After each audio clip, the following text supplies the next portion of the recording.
एक महिला पर बदमाशों ने हमला कर सनसनी फैला दी। जानकारी के अनुसार महिला पर चाकू से हमला किया गया। घायल और लहूलुहान हालत में वह अपनी जान बचाते हुए अकेले ही माटीगरा ग्रामीण अस्पताल पहुंची।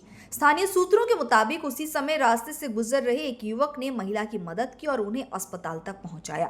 प्राथमिक उपचार के बाद डॉक्टरों ने महिला को उत्तर बंगाल मेडिकल कॉलेज रेफर कर दिया। बाद में उन्हें सिलीगुड़ी के एक निजी नर्सिंग होम में भर्ती किया गया, जहां वह खुद काम करती है। घटना बीती रात करीब 8 बजे बताई जा रही है, जब महिला ड्यूटी खत्म कर घर लौट रही थी। तभी अंधेरे रास्ते से गुजरते समय दुष्कर्मियों ने उन पर हमला कर दिया। माटीगरा अस्पताल और थाना सूत्रों के अनुसार घायल महिला का नाम रंजू खातून उम्र 36 वर्ष बताया जा रहा है। यह भी पता चला है कि माटीगरा के भांगा पुल के पास अंधेरी सड़क पर ही हमला हुआ।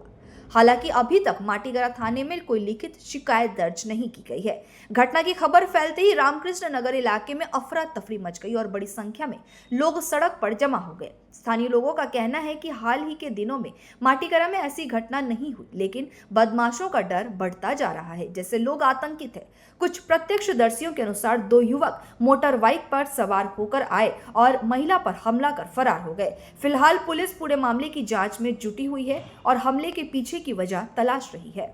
আমিও জানি না যে এরকম ঘটনা আমাদের এখানে কখনো হয়নি। আচ্ছা, ঠিক আছে। হ্যাঁ। প্রথমে এই ঘটনাটা হয়েছে, আমি অচমা হয়ে গেছি। পদদা আমাকে ফোন করছে যে আমি ফোন করেছি এরিয়ার একজনকে চাকু মেরে দিয়েছে। এমনি তো আমাদের এরিয়াতে সেরকম ভালো ঠিক আছে, এটা প্রথম এরকম ঘটনা ঘটেছে। ঠিক আছে, আমরাও দেখবো যে কি তারা ওর কি ঘটনা। হ্যাঁ, ঘটনাটা এই গলিটা অ্যাকচুয়ালি পুরো এলাকাটাই হচ্ছে আমাদের। আমি এখনই ঢুকলাম। এই এলাকাটা পুরোটাই আমাদের, বৌদি হবে, এটা আমাদের পুরো রেসিডেন্ট আছে।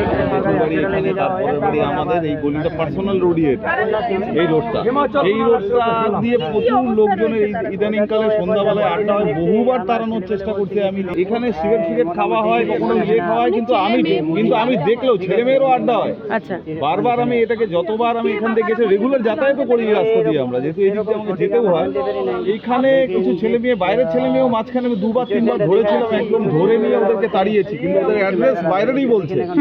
আজকে যা ঘটনা শোনা যাচ্ছে যে 2টা ছেলে এই মহিলাটাকে, লোকাল মহিলা, এই মহিলার উপরে আক্রমণ কেন করলো, এটার এখনো তদন্ত করলে ম্যাটারটা বোঝা যাবে। মহিলারা এখানেই থাকে, ভাঙাপুলের মহিলা, মায়া কি সামথিং নাম আছে, আমরা ওর চেহারা দেখলে বুঝতে পারবো।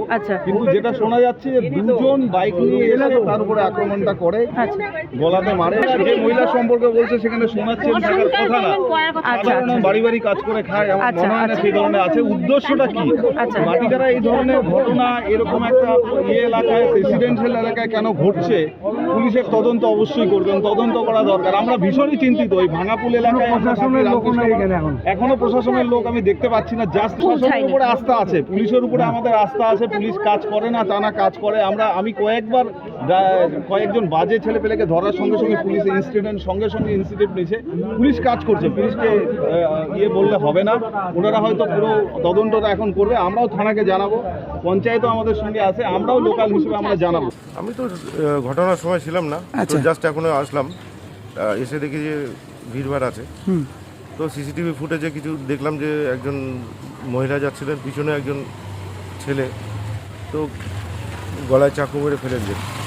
ও একটা হিমাচল বিহারে নার্সিংহোমে চাকরি করে, টেম্পোরারি বেসিস। হ্যাঁ, এখানে প্রশাসন কোনো দিকেই দেখে না। আপনি রাস্তাটা দেখুন না, রাস্তার অবস্থা, সব রাস্তায় এরকম, এখানে এই রাস্তাটাই অবস্থা। এখানে কোনো আলোর ব্যবস্থাও নেই। দেখা যায় বলেছে এই ঘটনা একটা থানায় আসছিলো, থানা থেকে আমরা হসপিটালে গেছে। তারপরে আমি আর থানায় এখনো যাইনি। আমি এখান থেকে হয়ে গেলে এইমাত্র থানায় যাবো। থানায় গিয়ে বিস্তারিত জানতে পারবো তার কি ঘটনা, এবং সে যে কোথায় ভর্তি আছে সেখানেও আমি যাবো।